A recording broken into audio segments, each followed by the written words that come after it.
Every 26 seconds, another child drops out of an American public school.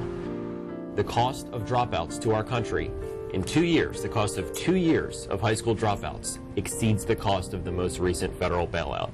The real dropout as defined is a kid who starts in 9th grade and then disappears. What I mean by disappears from the educational system. So we don't know, we meaning the school, the Sacramento City Unified School District, you've got no clue. And the state, nobody knows what happens with that kid. So that guy or that person is technically dropped out of the educational system. That's a dropout.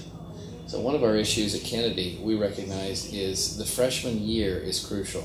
Students come in and they're not really prepared. They're not prepared for the kind of work they're going to be expected to do. They're prepared maybe for more give and take, like that there's going to be a lot of allowances given to them. There's some serious factors there relative to 9th grade. Because within our system, it's A's and B's are important for you and your family, but they're not necessarily important for us. They are, but they're not. Because we're all on a credit system. Because you need X number of credits in certain categories to be able to graduate from high school. There's 2 practical things they can do if they want to graduate from high school. And this isn't necessarily graduating as an academic scholar, but to walk across the stage, really, there's 2 things they need to do. One is attend every day, and the other is to do the work that they were asked to do. And if they do those 2 things, they're probably going to graduate from high school. So really, I think part of it comes down to why aren't students willing to do those 2 things? Why do high schoolers drop out of school? There's a lot of factors. One of them could be family, social type things. It's not their fault, some don't have rides home. And I think it's mostly that people just don't care. They don't think a high school education is going to take them anywhere. Like a lot of the stuff that I don't really think I'll need in my everyday life. It's not for them. They don't like school, and then they'd rather be doing something else. If they don't got no high school diploma and just that you being a high school dropout is going to be kind of bad for you, you probably end up at a McDonald's job or something, even if you can get that. High school doesn't mean anything to them because they just want to do what they want to do, But what they don't realize is that they need high school in order to do anything else in the world. We need to train children and young people for what they want to be and not for what we think they should be. So if someone would like to be an electrician, we need a class about being an electrician. I think the majority of the kids that aren't showing up for school probably don't want to go there because they have bad attendance to begin with, and they probably have a bad home life. It's a shared blame, okay? And it certainly starts with, in my opinion, with the family. Because the parent is the most responsible person for that child. Parents always tell me, well, my kid's in high school, I don't need to watch him as much. And I tell them just the opposite. When your kids are in high school, this is when you need to watch them the most. Families may have come from poor backgrounds who didn't have the education as a they want their children educated, but they don't have the education themselves and don't understand what their kids are going through or how to push them through. For example, our Hmong population needs help. Our Latino population subgroup needs help. Our Black population subgroup needs help. Not all of it, but there's a subgroup of them that live within a geographical area on the boundaries of Kennedy that need help. There's not that stability in the household, so there's nobody really watching them. Mom or dad's working 2 jobs, and they're not doing what they're supposed to be doing, so therefore they get themselves behind.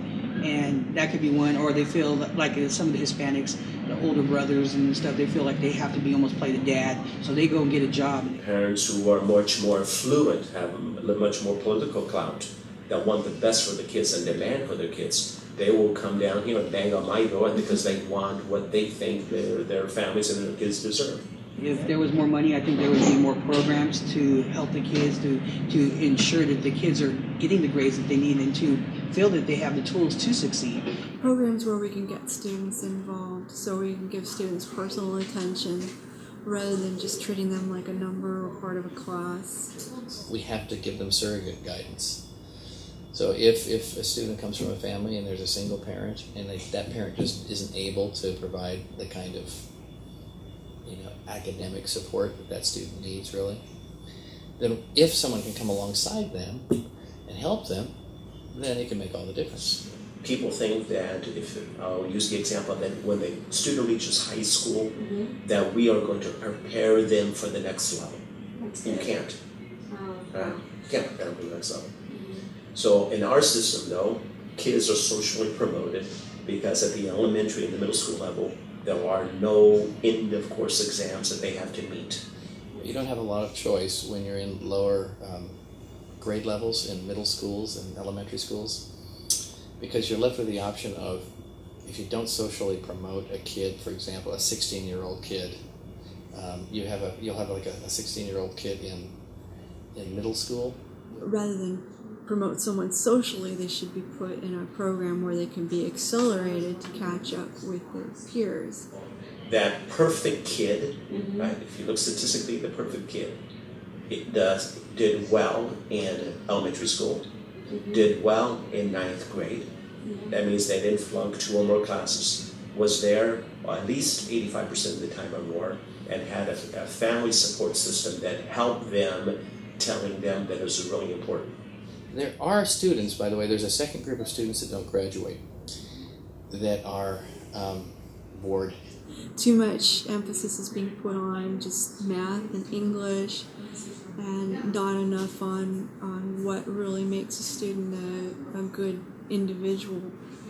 One of our, actually, in my opinion, one of our primary problems is that at some point we decided that all students have to go to college.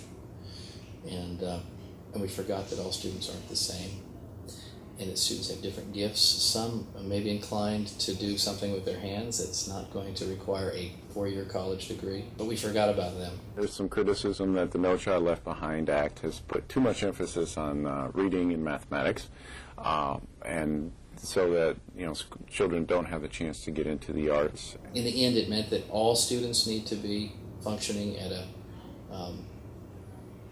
an above average level, really. They're telling us to do a lot of things, but then we don't have the funding to do any extra stuff they tell us to. So the really wonderful part of education is what's left behind. The really fun stuff, really interesting things, the electives such as music and art.